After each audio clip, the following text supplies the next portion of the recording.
Merci Monsieur le Président. Madame Lambert, Madame la Présidente, une question simple. La rémunération plus juste des prix agricoles peut mobiliser selon moi 3 leviers. Augmenter les prix d'achat des productions agricoles, on en a déjà parlé, avec différentes solutions pour s'en sortir.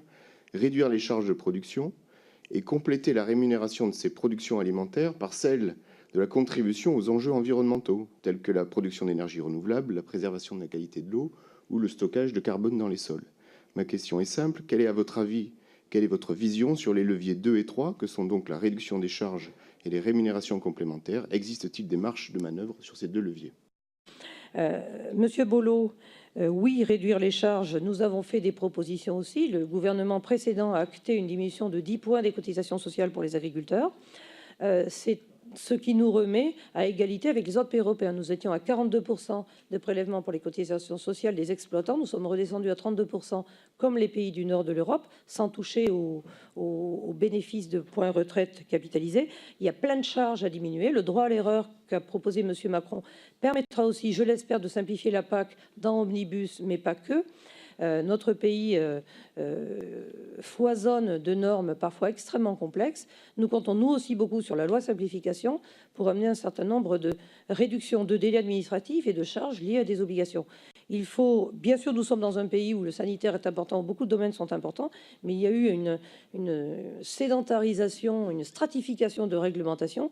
C'est un vrai maquis, parfois illisible, et je pense qu'en le domaine, ça permettra aussi de réduire un certain nombre de charges. Réduire les charges, c'est aussi en exploitation, donner des dispositifs de financement ou des dispositifs fiscaux plus adaptés.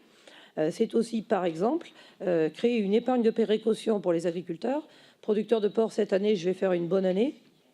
Après des années catastrophiques, si je peux mettre en réserve 20 000, 30 000, 40 000 euros, je suis plus à l'aise ensuite en autonomie de gestion de mon exploitation.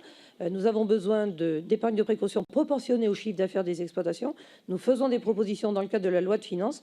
Nous vous en reparlerons le 12 octobre. Je vous redonne rendez-vous le 12 octobre matin où nous invitons pour une rencontre sur l'ensemble des sujets, mais notamment loi de finances. Et ça fera partie des éléments de compétitivité pour les agriculteurs.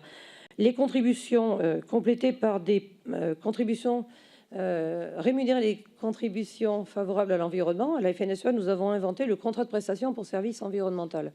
On identifie sur des secteurs en quoi les agriculteurs rendent service, par exemple pour de la compensation écologique, par exemple pour de la reconquête de la qualité de l'eau, chiffrage des surcoûts ou des manques à gagner et indemnisation des agriculteurs. Pour la capture carbone, c'est essentiel. Il y a un marché du carbone, mais nous sommes dans le marché domestique, donc nous ne sommes pas concernés.